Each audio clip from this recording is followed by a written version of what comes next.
롯데자이언츠 유튜브 자막 논란 사건, 결론부터 말씀드리면 형사처벌까지 가기는 생각보다 쉽지 않습니다.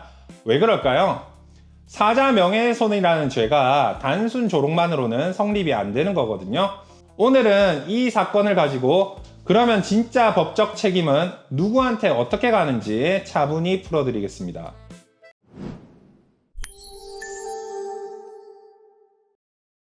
지난 5월 10일 부산 사직야구장에서 기아 타이거즈와 롯데 자이언츠 경기가 있었습니다.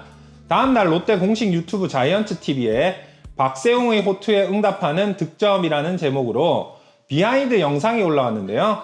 이 영상에서 광주 출신 내야수 노진혁 선수가 박수를 치는 장면 위에 무한박수라는 자막이 들어갔습니다.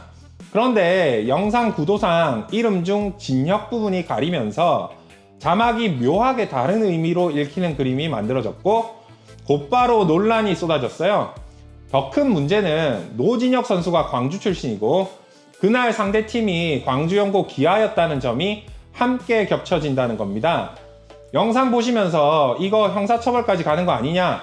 우리 회사 콘텐츠 만들 때도 비슷한 실수 나오면 어떻게 되냐? 궁금하시는 분 많으실 거예요.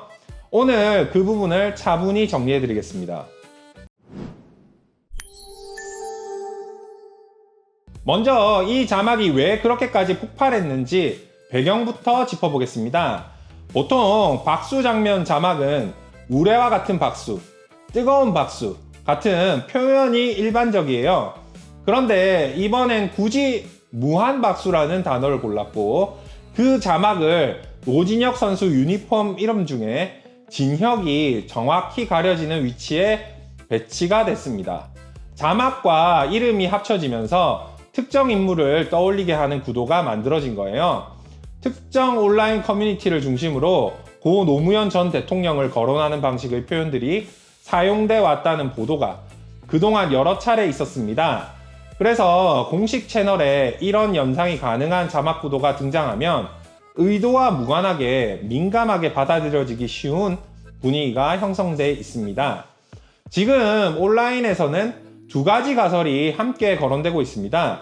첫 번째는 편집자가 알면서 의도적으로 배치했다는 시각이고, 두 번째는 의도까지는 아니어도 편집자가 해당 표현에 익숙한 상태에서 무의식적으로 짜냈고 검수해서 걸러지지 않았다는 시각이에요. 여기에 두 가지 정황이 더 겹쳤습니다.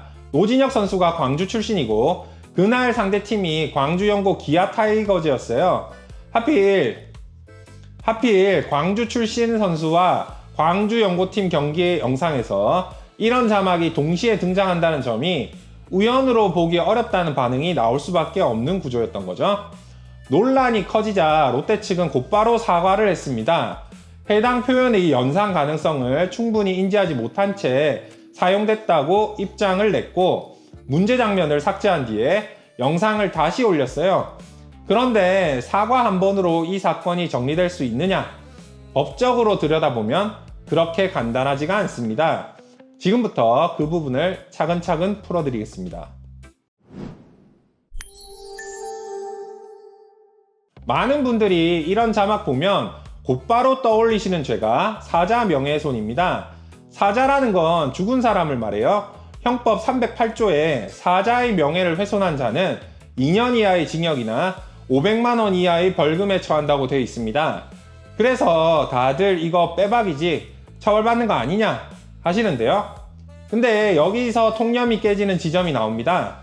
형법 제308조를 끝까지 읽어보면 정확한 표현이 공연히 허위의 사실을 적시하여 사자의 명예를 훼손한다예요.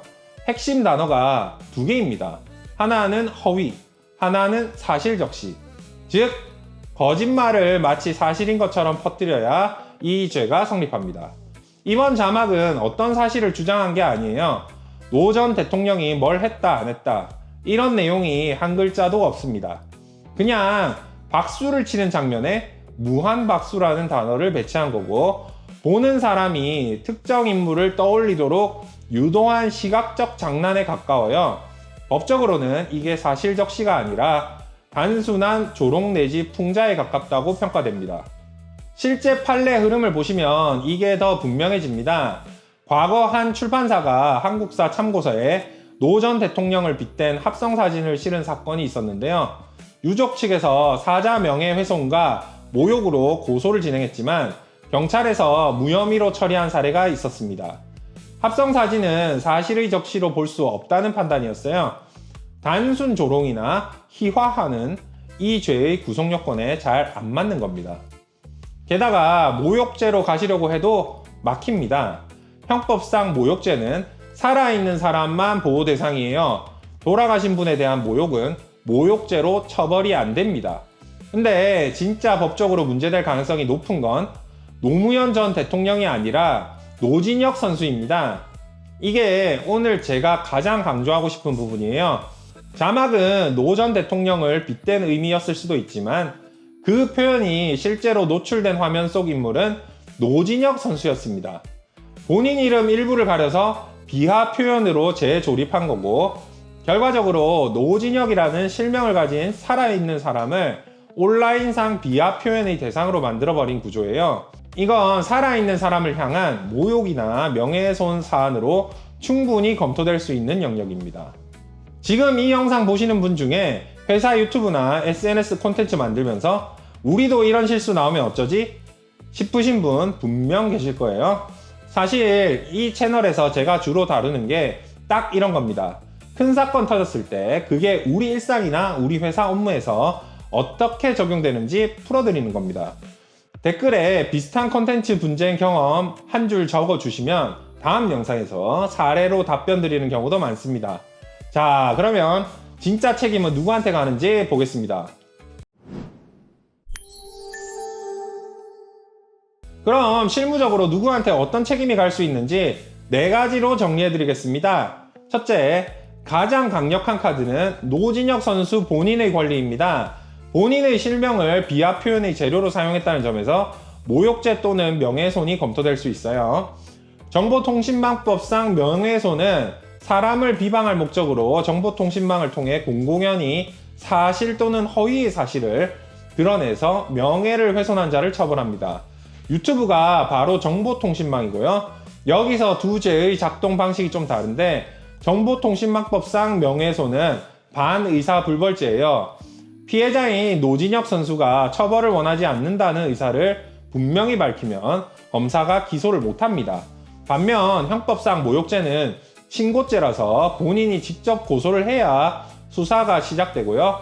어느 쪽이든 결국 노진혁 선수 본인의 의사가 사건의 운명을 가르는 구조입니다. 둘째, 고 노무현 전 대통령 유족 측의 민사손해배상 청구 가능성이 있습니다. 여기서 중요한 게 대법원 판례 정리가 명확합니다. 돌아가신 분 본인의 위자료 청구권은 인정되지가 않습니다. 이미 사망하셨으니 본인의 정신적 고통을 따질 수가 없거든요.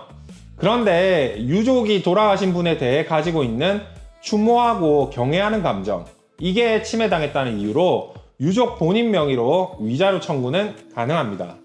다만 표현이 단순 풍자가 아니라 모욕적이거나 경멸적인 인신공격에 해당한다는 게 입증돼야 합니다. 참고로 형사상 사자 명예훼손도 신고죄입니다.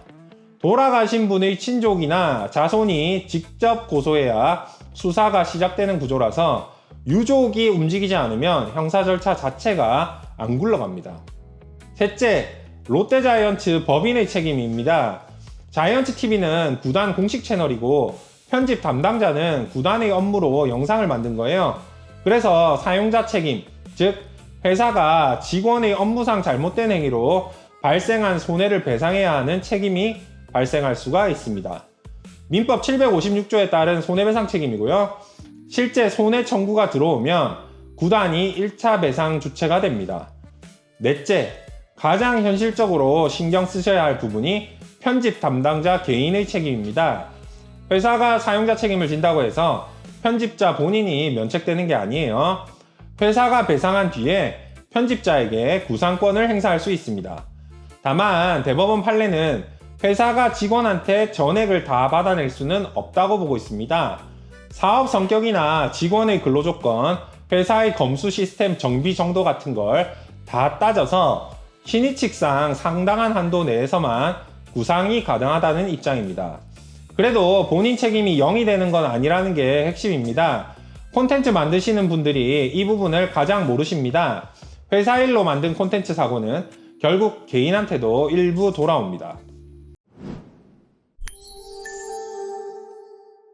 오늘 이야기 정리해드리겠습니다. 첫째, 이번 같은 비하 자막 그 자체로 사자 명예훼손 형사처벌까지 가는 길은 의외로 좁습니다. 형법은 허위 사실 적시를 요구하는데 단순 조롱은 그 요건에 잘 안 맞기 때문이에요. 게다가 사자 명예훼손은 친고죄라서 유족이 직접 고소해야 수사가 시작됩니다. 둘째, 그렇다고 책임이 없는 게 아닙니다. 진짜 핵심은 노진혁 선수 본인의 권리이고 그 다음이 고 노무현 전 대통령 유족 고유의 추모 경외감정 침해를 이유로 한 위자료 청구 가능성이며 그 뒤에 롯데자이언츠 법인의 사용자 책임과 편집 담당자 개인 책임이 따라옵니다. 셋째, 오늘 이 사건이 야구 팬만의 일이 아닌 이유가 여기 있습니다. 회사 유튜브, 인스타, SNS 콘텐츠 만드시는 분들이 정말 많은데 패러디나 풍자가 누구를 향하느냐에 따라 형사, 민사 모두 책임이 생길 수가 있습니다. 특히 살아있는 사람을 향하면 친고죄든 반의사불벌죄든 직접 처벌 가능성이 살아납니다. 콘텐츠 한 컷 한 컷이 회사 평판은 물론 만드신 분 개인의 형사, 민사 책임까지 흔들 수 있다는 점, 이게 제가 오늘 여러분께 꼭 드리고 싶었던 이야기입니다. 정리하면 이번 자이언츠TV 자막 논란 사건, 사자 명예훼손 형사처벌은 어렵지만 노진혁 선수 본인의 권리, 그리고 유족 고유의 위자료 청구 가능성, 거기에 롯데자이언츠 법인과 편집자 개인 책임까지 다층적으로 검토될 수 있는 사안입니다. 비슷한 콘텐츠 분쟁이나 명예훼손 사안 직접 상담 원하시는 분은 영상 설명란에 있는 1533-7377로 연락 주시면 됩니다. 지금까지 법무법인 대한중앙 한병철 변호사였고요. 좋아요, 댓글, 구독, 알람 설정까지 아시죠? 한번 도와주십시오. 감사합니다.